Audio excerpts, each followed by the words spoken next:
Gravitational harmonics failing to resolve. Warp bubble stability degrading. Increase output to maximum.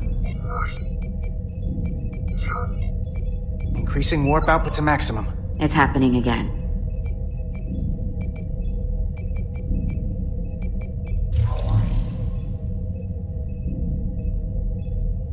It is evident that presently, the Resolute cannot achieve warp propulsion. Since our diagnostics rule out any problems with our warp systems or anything about the ship, the problem appears to be the fabric of space itself. Space itself? You're saying something about this region of space prevents warp travel? Prevents it, or can't sustain it. However improbable, that appears to be the case.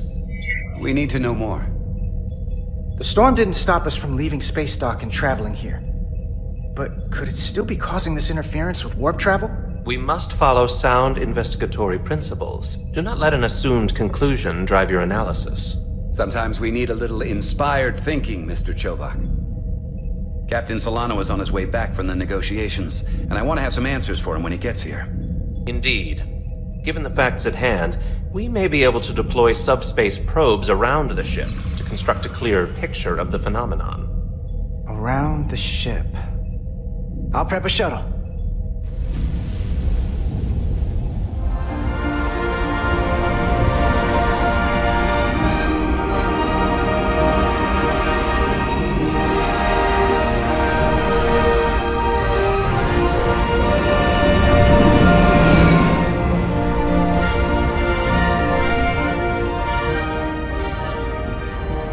Setting up a waypoint at a distance roughly corresponding to the edge of our warp field.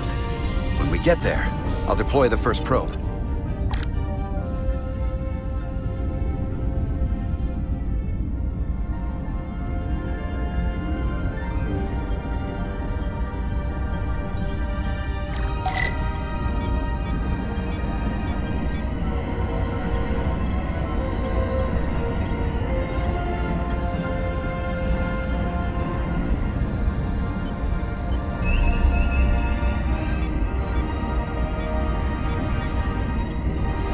Commander Westbrook, the Resolute systems are calibrated to receive the probe's readings. We are standing by to reproduce the warp field collapse after the first probe is deployed. Thank you, Mr. Chovak.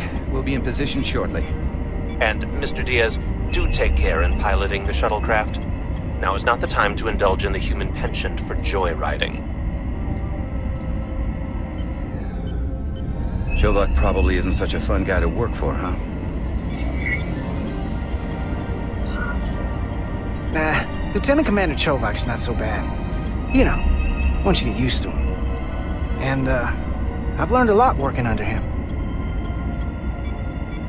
I have a feeling I'm going to have to work harder to be a political animal like you. With this new first officer coming aboard.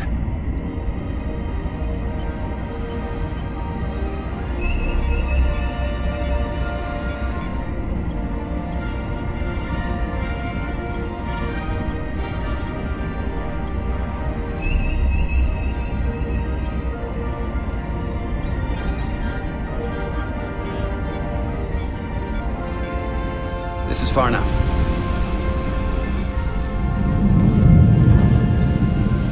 Transporting the first probe into position.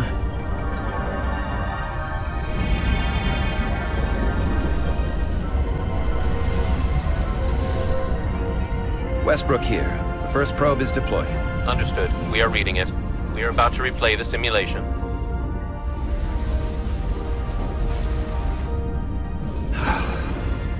Problem? I just can't get a handle on her. Commander Rydek. She rejected my plan to use a deflector pulse against the storm surge. But on the other, she did listen to my advice and use the whole polarity trick to get you through that excursion alive. I'm not saying there's anything wrong with the new XO. I'm sure she's a fine officer, even if we don't see eye to eye. But she didn't go through what the rest of us did. You know that. And it's hard to figure out why she'd be the one Solano chose instead of, well, one of us. I've heard some good things. You should at least give her a chance. I'll take that under advisement. Test is running. Warp field collapse in 3, 2, 1, mark.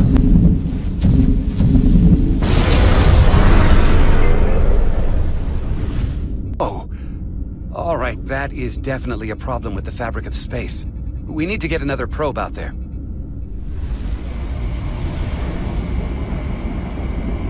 With 2 points of data, the Resolute and the probe, we've managed to get an interference pattern. I'm setting a waypoint to a particularly strong area of interference. We'll deploy the second probe there.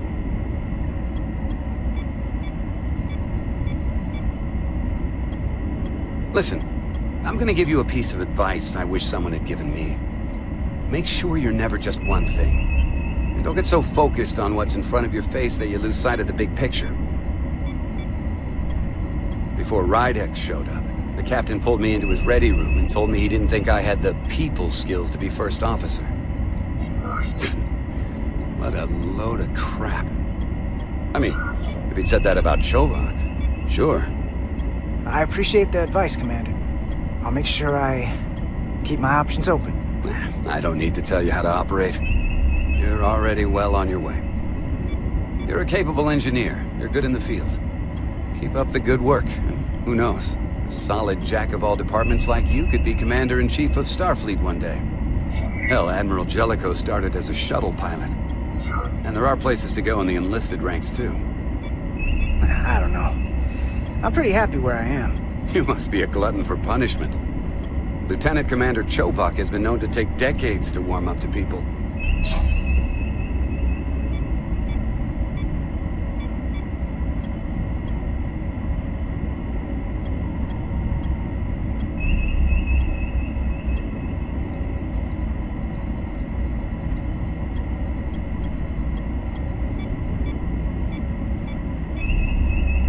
Here. This is close enough. Stop the engines. Deploying the probe.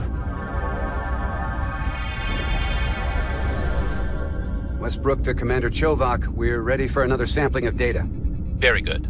Running the simulation again. Warp field collapse in 3, 2, 1. Launch. There it is again. I saw it. It seems to be directional. Well, what about the scans?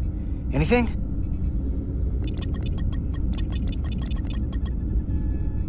Here's the readings in relation to our local space. We've got the Resolute, Otari Prime, and the probes. All this interference is overloading the sensor buffers. We're gonna have to triangulate the sensors manually.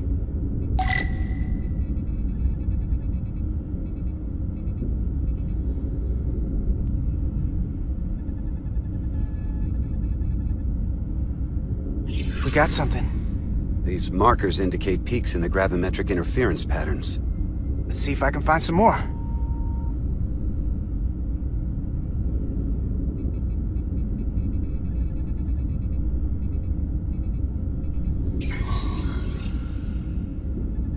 Hold up.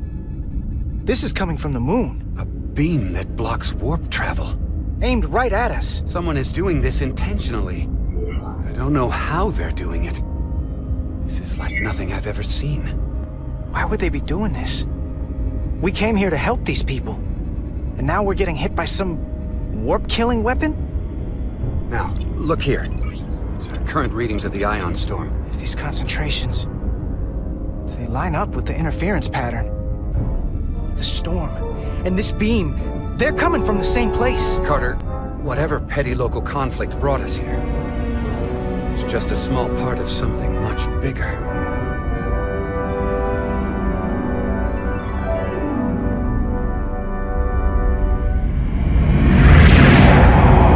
Presently, we don't have an explanation for how they're doing this. But one thing is clear. This is no fluke. Thank you, Mr. Westbrook. I want a full briefing when I'm back on board. Solano out. A targeted weapon that inhibits warp travel. Coming from the moon Tau.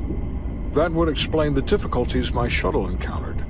More importantly, the tenor of the Hotari during the negotiations. And here I thought the Elydians would be the problem.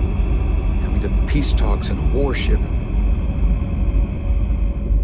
This wasn't supposed to be so complicated. We're right to be worried. If they're targeting the Resolute and we can't go to warp, that effectively leaves us at their mercy. which puts us in a rather difficult position. Especially if they have more tricks up their sleeve. Tylus, the Hotari representative, said she thought they found something in the mines. Galvin and Sidron brought it back to the palace, but they're keeping it under tight security. She's going to investigate it. I gave her my tricorder. I expect she'll contact us soon. You found an ally. Why would Tylus help us? Go behind her people's back? It's a fair question, considering. She's worried that her people are being dragged into something that isn't going to end well for them. She's trying to save them. That may be true.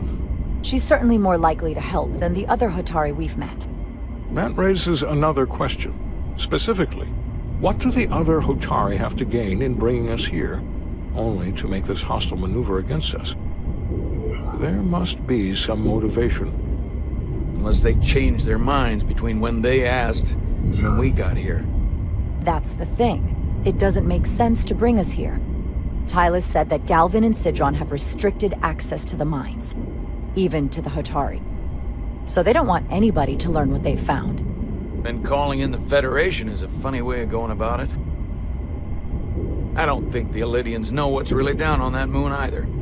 Major Armintas said the revolt defied explanation. That the Hotari miners somehow harness the energy of the storm. Harness the energy of the storm? Doing that is beyond even our capabilities. So is a weapon that disrupts warp travel. There have been civilizations and entities, both past and present, far more technologically advanced than the Federation. The Elydians and Hotari don't fall into that category. But that is all the more reason to investigate further.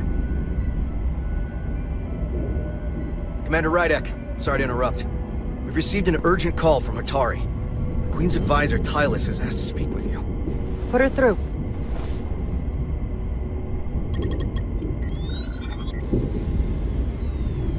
Galvin and Sidron are still with the Queen. I've enlisted help to gain access to the room they have under guard. I don't have much time. I'm not supposed to leave my post. It's only for a moment. I so appreciate your help.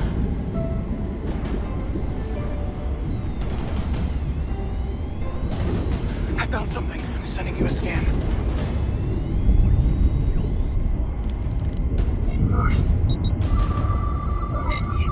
Got it. Tylus, if we needed to gain access to the mines on Tau, is that something you could help us with?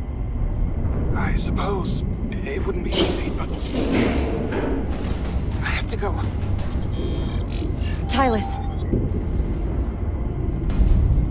Can we reconnect? Sorry, Captain. We've lost all contact. We can only hope she escaped without harm. It was hard to tell.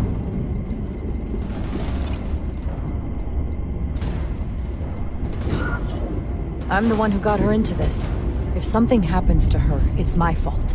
She's one of the Queen's closest advisors. I'm sure she'll be fine. Assuming the Queen isn't part of this. Let's see the scan of whatever the hell that was.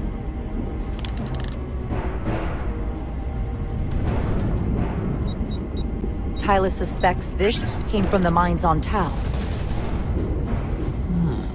It appears to be of ancient origin, but the markings are unfamiliar. We can run a full analysis when we get back to the Resurgence. If this came from the mines, then it might be the key to how they got the upper hand against the Elydians. Then we have to go into the mines. The Federation would not allow that. But we're, after all, sent here to be a neutral party in a peace negotiation. However, we could demonstrate that the Hotari have acted in bad faith, which would enable us to investigate the mines on Tau with full justification. But of course, we would need conclusive proof before taking action. Otherwise, it could put us in a difficult position. Whatever this artifact is may be proof enough. At least to satisfy the Federation. Especially if we can show the Hotari are controlling the warp disruption. And targeting the Resolute. We may have a better understanding once we analyze the device. But a mission to the mines, covert or otherwise, is not out of the question. And I will handle the Federation.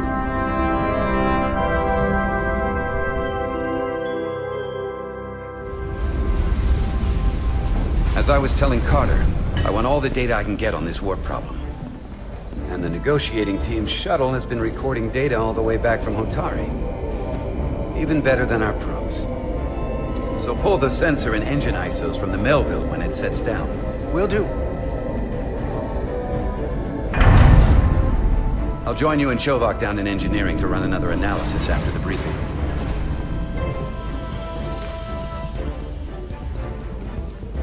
I didn't like this warp problem when we thought it was some astronomical anomaly. And I like it a hell of a lot less now that we know someone is doing it to us. How does it work?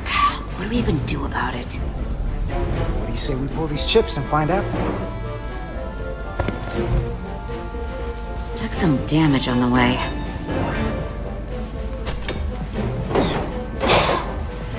That ionic interference scored the hull plating. Might be some micro welds. Let's try pulling together. All right. 3, 2, 1. It won't budge. Gotta be the storm damage. We need to... Welcome back. Any excitement down on the surface? Excitement? No. Nothing like that. Hey, can you hand me the EJ7 interlock? From the toolbox. I don't know what that is. Not much use for one on a security detail, huh? Carter? Yeah, I'll get it.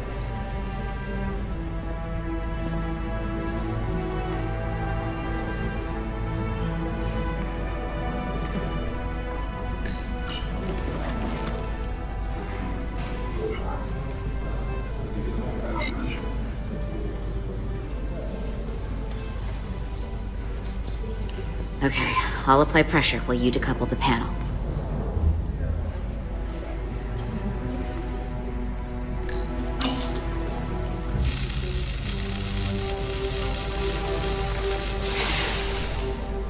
Here, I'll help.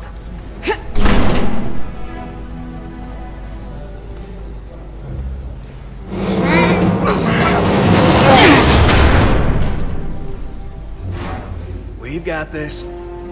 Open up and say ah. Thanks for the hand. We have to get these isolinear chips down to engineering. No problem. You really know everything about these ships, don't you? The tools, the systems. Like a walking Starfleet technical manual. Well, I wouldn't say ever, but I know my stuff. I can see that. Come on, start pulling chips.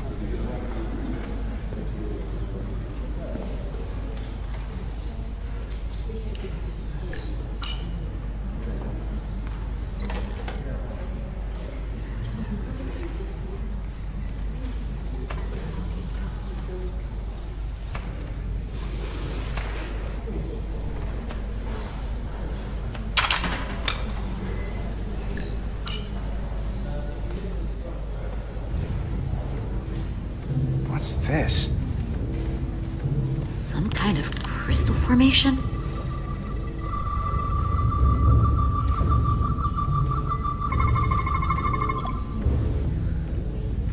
Whoa. This substance is a quantized spin crystallization of hydrogen, carbon, and lithium. It's emitting tetrametric pulses at an interval of 3.8422 seconds. Quantized crystallization isn't natural. I mean, it's only theoretical as a means to engineer matter on a subatomic level. What's it doing in there?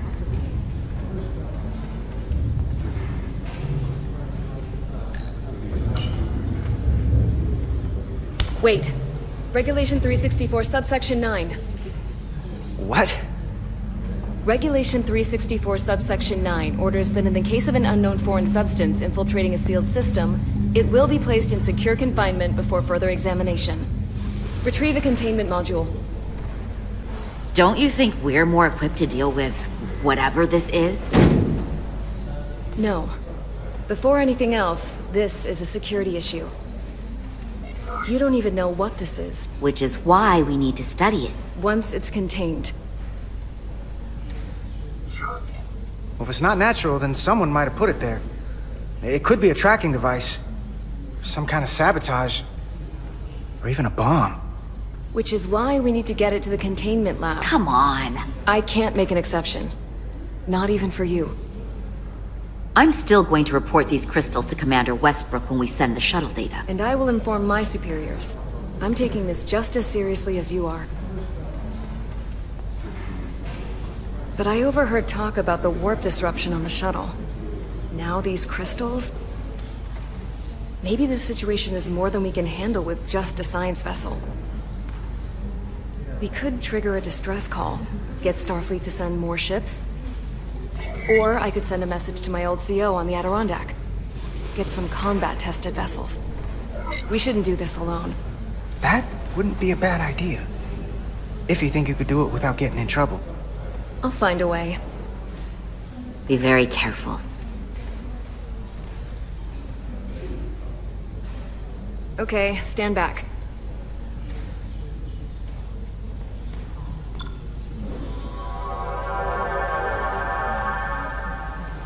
Get this to the containment lab. We'll get it set up for you. I'll let you know when it's safely confined. Oh, we'll be there. Last thing you want is to study this down in main engineering and have it explode next to the warp core.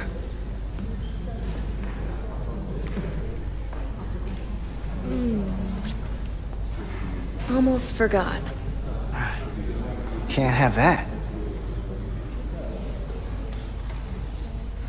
For a second, I thought she'd gone cold on you. Like she might have changed her mind. But I guess this whole situation has her spooked. Maybe she knows more than us? Or it's because this is all happening so fast. But she usually doesn't scare easy. Well, of course she's taking it seriously, but that's her job. She's on duty, she's gotta be on the lookout for danger.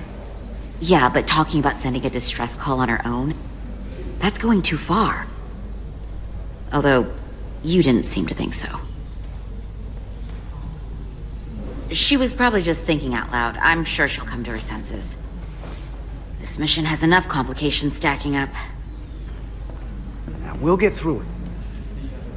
You, me, and Miranda too.